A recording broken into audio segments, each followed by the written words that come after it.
Good. Okay. Hi everyone, my name is Lena Richards and I'm doing my presentation on firefighter income in relation to performance standards.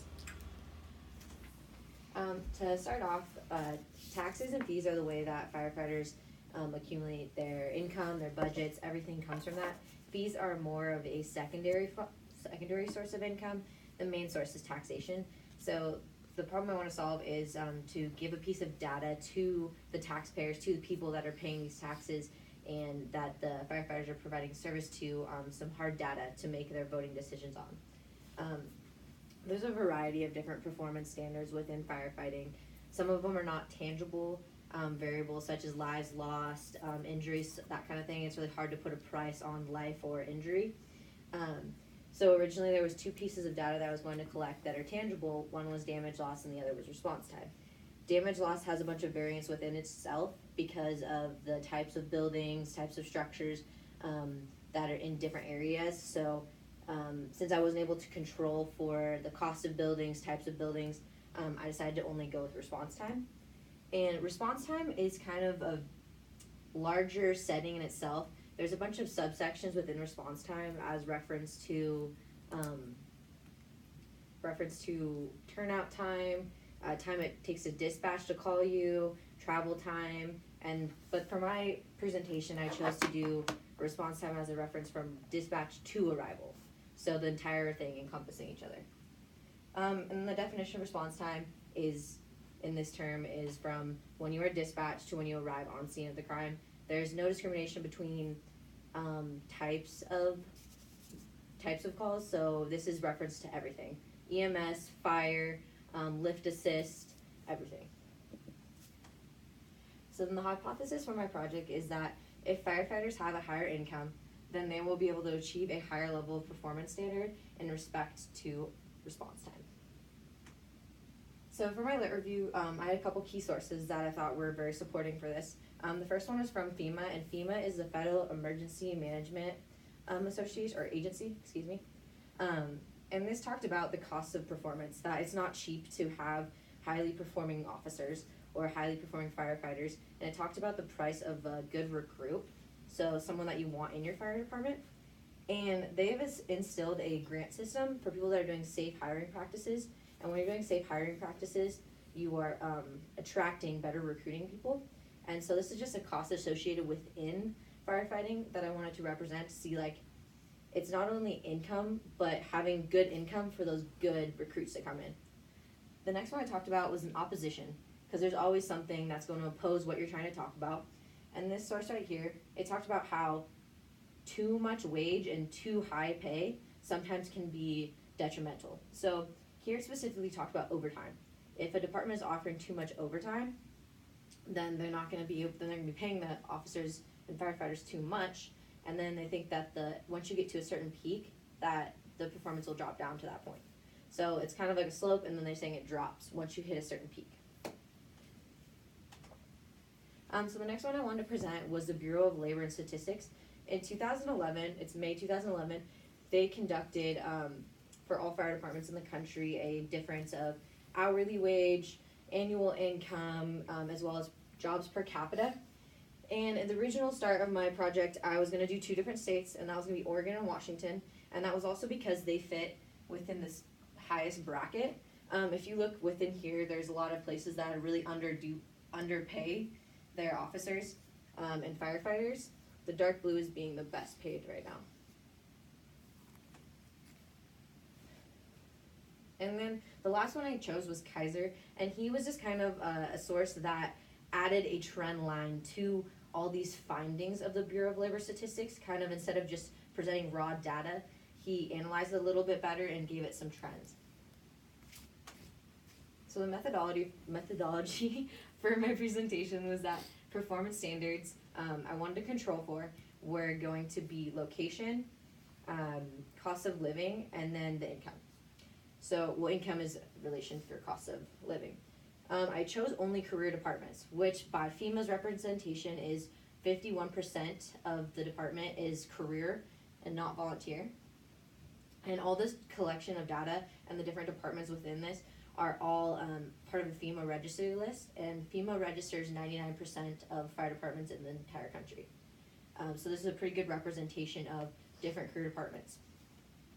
The data collected, I really wish I could have collected from one specific year, but due to later I'll note like the difficulties in my data collection, the years that were collected from are 2015 through 2017.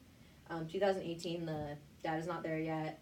They do it at the end of the year. Some people were better about getting their annual reports out per year. Some had more difficulty with that. And then the data collection, I had online sources, interviews, I directly talked to a few chiefs and human resource officers, and then the majority of my things came from annual reports, which are public references that, public references that are posted on sites such as the government site for the local community or on the firefighter site as well. And then if you want more information on all of this data collection, I have all the references in Appendix A. So for specific departments, all of the sources and things are there. City data was one of my collections for the community's average income.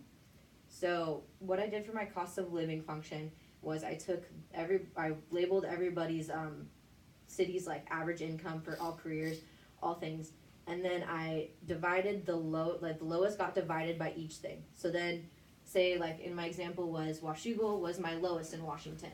And Bellevue, I was gonna do the cost of living for Bellevue. So I would do Washougal divided by Bellevue, which then gave me a decimal point, and then I would then multiply the Bellevue firefighter average income by that multiplier that I established for cost of living. That way my lowest became my base, and I could compare Washougal to Bellevue, adjusting for cost of living in that situation. And then location in this study was done between rural and non-rural. Later on, I realized that every department I had listed became a non-rural department. So it was an actual dummy variable, but I do think if we were to conduct the study again using a larger data set, this is a variable that does need to be included. Okay, and so then this is my equation. Oh, it didn't come out quickly. Whoops. Okay, so then this is beta, and then beta of income, beta of cost of living, and then beta of location. And then this is a key that you can always reference back to when looking at if you want to know what an abbreviation is or even a definition of something. So then firefighter wage, we talked about cost of living, location, response time. The real firefighter wage is my reference of once the cost of living factor is equated into their average income. The average wage, which was just the city's average wage. And then response time, and then the value. Yeah, response time values. So when I was doing my regression, having the data set in time didn't work out, so we had to change it into decimal form by dividing each second by the minute. Okay, so this was the regression that happened prior to adding the cost of living and the location factor. As we can see, this currently supports my hypothesis that the higher income, which is right here, is going to equate to lower response time. And then this is a trend line. These are my actual data sets. After I did the cost of living function, this is still my trend line. It's slightly less of a steeper slope, but it still supports my hypothesis that the higher the income, the less of the response time. And if you look here, the baseline here is 80, and then over here it's 100,000. Or 100,000, so that's nice. So with my conclusion, I'm gonna accept my hypothesis and come to a 95% confidence because my S statistic was 0.1635. And prior to removing location, since all the variables in location were all 1, I didn't find it necessary for this data set to include that. Before that, the F statistic was 0.41. The coefficients remain the same in both regressions that were ran. So in both regressions, it was a negative 0.0026, which when you equate to dollars and seconds, it's about 3 seconds per $10,000 added to income. So for every 10,000 you add, the lesser the response time is going to go down. So the quicker the fire department will get there. My afterthought, I wanted to talk about a few problems that happened during my analysis and during my project. I originally was going to select 25 departments within Oregon and Washington to include a total of 50 departments. This became a problem because the original data collection site was only for registered firefighters through a certain entity. I am not a firefighter currently, I'm working towards that, so that's a problem, and I'm not a member of this specific government entity.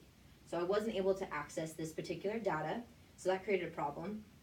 So then I had to go into looking to every department individually, which meant either looking for their annual reports, looking for online sources through their websites, or even contacting. I called every department I didn't reach, or I wasn't able to find information online, which is about 60 different departments. Well, no, sorry, not 60, 40, my apologies. Because 10 of them had everything online. That was Seattle and the bigger places. Everywhere else I had to call, but from that, once I called, a lot of times their HR or their secretaries would just send me the annual reports, and so I was able to find the information in there. With Oregon, they presented a really large problem because Washington had 89 registered career departments. Oregon only had 29. So that meant I was almost doing all of Oregon's, which created a problem in itself because the people that did register, their information was not always easy to access or readily available, or there was also some bias because I had a couple conversations with chiefs that were like, well, I mean, I think we're around 5 minutes because of this, because of that. There wasn't much concrete evidence or documents to support what I was talking to people, and so instead of including only like 3 or 4 Oregon, I decided to just take them out of the equation. I would love to, if I were to reconduct this problem, include them in some way, but for right now, the data just wasn't there, and the response from different departments as well as their online resources wasn't accessible very well. And honestly, most of the reports from Oregon departments were in 2012. I couldn't find anything from 2014 on.